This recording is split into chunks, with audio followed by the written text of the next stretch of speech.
भक्त बंधु और बहनों, आज की वीडियो में हम जानेंगे जन्माष्टमी के दिन भगवान श्री कृष्ण या फिर बाल गोपाल, लड्डू गोपाल की पूजा विधि कैसी होनी चाहिए या फिर उनकी पूजा कैसी करनी चाहिए। विधि क्या है जन्माष्टमी पूजा करने की, और साथ ही साथ जानेंगे कि क्या क्या सामग्री होनी चाहिए बाल गोपाल को प्रसन्न करने के लिए, उनकी पूजा करने के लिए। तो आज की वीडियो में सारी चीजें डिटेल में हम जानेंगे। जन्माष्टमी के दिन किस प्रकार से पूजा करनी चाहिए बाल गोपाल, लड्डू गोपाल की। तो वीडियो में आखिरी तक बने रहिए और ध्यान से सुनिए क्या पूजा विधि होनी चाहिए बाल गोपाल की जन्माष्टमी के दिन, सामग्री क्या क्या होनी चाहिए। तो आइए फिर जानते हैं। भगवान श्री कृष्ण के जन्मोत्सव के रूप में मनाई जाने वाली जन्माष्टमी हर साल पंचांग के अनुसार भाद्रपद मास के कृष्ण पक्ष की अष्टमी तिथि को मनाई जाती है। पौराणिक मान्यताओं के अनुसार इस दिन रोहिणी नक्षत्र में आधी रात्रि में कान्हा जी का मथुरा में जन्म हुआ था। इसी दिन कान्हा जी के बाल स्वरूप लड्डू गोपाल की विधि विधान से पूजा अर्चना की जाती है। जन्माष्टमी पर भगवान श्री कृष्ण के बाल स्वरूप यानी बाल गोपाल या लड्डू गोपाल विशेष अभिषेक किया जाता है। जन्माष्टमी पर भगवान श्री कृष्ण की विशेष पूजा के साथ ही व्रत भी रखा जाता है। इस दिन कृष्ण भक्त दिन भर अन्न ग्रहण नहीं करते हैं।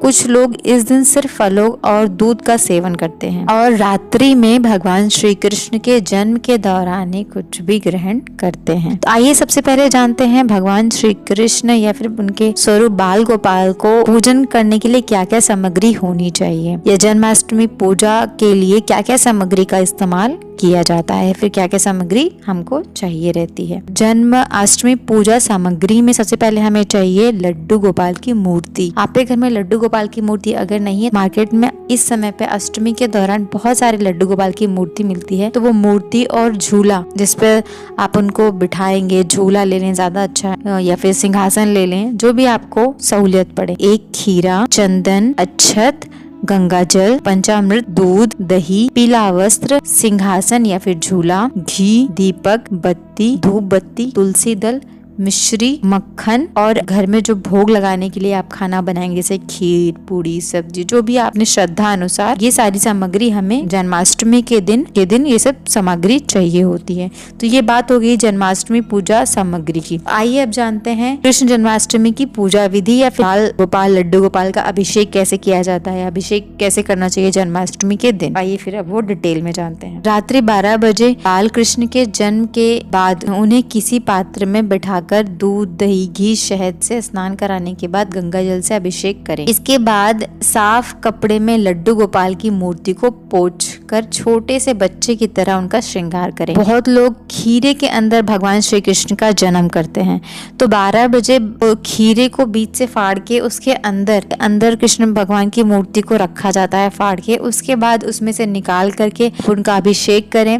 अभिषेक के लिए जितना भी चीजें जैसे दूध, दही, शक्कर, घी, पंचामृत होता है उससे पूरा उनका अभिषेक किया जाता है। अभिषेक करने के बाद उनको पोंछ के अच्छे से फिर उनको सारा श्रृंगार किया जाता है। जो भी आप मार्केट से कपड़े लाए होंगे, उनके चूड़ी, पायल, कान के लिए जो झुमकी लाए होंगे, सारी चीजें उनको पहनाई जाती है। उनके गले में, उनके गले के लिए सारी चीजें उनको इस तरीके से श्रृंगार किया जाता है। ये श्रृंगार की सामग्री अलग से आती है, वो आप मार्केट से बहुत इजीली ले सकते हैं। तो ये सारी चीजें उनको पहना दें। सबसे पहले कान्हा जी को लंगोट पहनाई जाती है, उसके बाद पीले वस्त्र पहनाए जाते हैं। जैसे मैंने कहा कि पीले कपड़े जो मार्केट में आते हैं, कोशिश करें पीले कपड़े पहनाएं भगवान को, क्योंकि पीला वस्त्र कृष्ण भगवान को, विष्णु जी के अवतार हैं, तो पीले कपड़े को चढ़ाएं। लड्डू गोपाल को चूड़ी, माला, मुकुट, सारे मुकुट कोशिश करें कि मोर पंख वाला मुकुट जरूर लें। तो मोर, क्योंकि मोर पंख भगवान श्री कृष्ण का प्रिय है, तो मोर पंख के साथ वाला मुकुट लें। साथ ही कान्हा जी को बांसुरी भी चढ़ाएं। उसके बाद उन्हें श्रृंगार करके उनकी नजर उतारे, इत्र वगैरह लगा दें उनको। उसके बाद फिर चंदन अभिषेक और धूप दीप गन से पूजन करें। उनको घी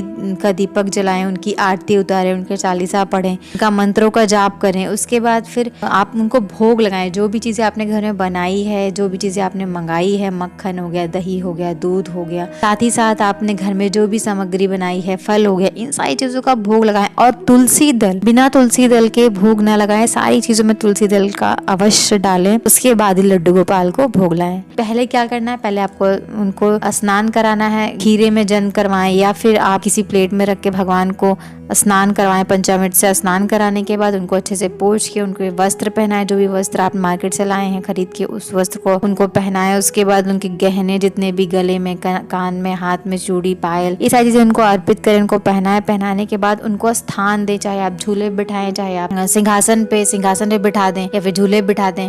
उसके बाद फिर उनको झूला झुलाएं और दिया दिखाएं, धूप बत्ती अभिषेक करें, चंदन लगाएं उनको, और जो भी आपने सामग्री ली है सारी चीजों में तुलसी डाल के उनको भोग लगाएं। भोग लगाने के बाद आरती उतारें। आरती करने के बाद फिर उनका चालीसा पढ़ें, उनका मंत्रों का जाप मैंने ऑलरेडी अपने चैनल पे शेयर किया है, तो उन मंत्रों का जाप करें उनके सामने 108 बार या 21 बार अपनी सुविधा अनुसार। ये सब करने के बाद फिर आप भगवान से क्षमा याचना मांगे। और बहुत लोग भगवान श्री कृष्ण का जन्म के बाद 6 दिन बाद छठी फिर बरई मनाते हैं, तो अगर आप मनाते हैं तो वो भी करें, वरना सरल विधि भगवान श्री कृष्ण की, लड्डू गोपाल की, जन्माष्टमी की जो पूजा विधि होती है, बेसिकली जो मैंने आज आपको बताया वो होती है। और एक चीज और, जो पंचामृत से आपने भगवान श्री कृष्ण को स्नान कराया, उसको आप प्रसाद के तौर पे पूरे घर में सबको दें। जितने लोग अपने घर में पूजा में सम्मिलित हुए हैं सबको चंद्रामृत वो देना चाहिए, उसको फेंकना नहीं है, आपको उसको चंद्रामृत के तौर पे खाना है या प्रसाद ग्रहण करना है। तो ये एक सरल विधि थी, पूजा विधि, जो मैंने आज आपके साथ शेयर करी। तो आशा करती हूँ आज की ये कृष्ण जन्माष्टमी पूजा विधि आपको पसंद आई हो। लाइक करिएगा और शेयर करिएगा सभी लोग के साथ। मिलती हूँ अपने अगली वीडियो में। और हाँ, आप मुझे कमेंट करके बताइएगा कि आपने इसी विधि से पूजा किया कि नहीं किया, मुझे कमेंट करके जरूर बताइएगा। तब तक के लिए राधे राधे।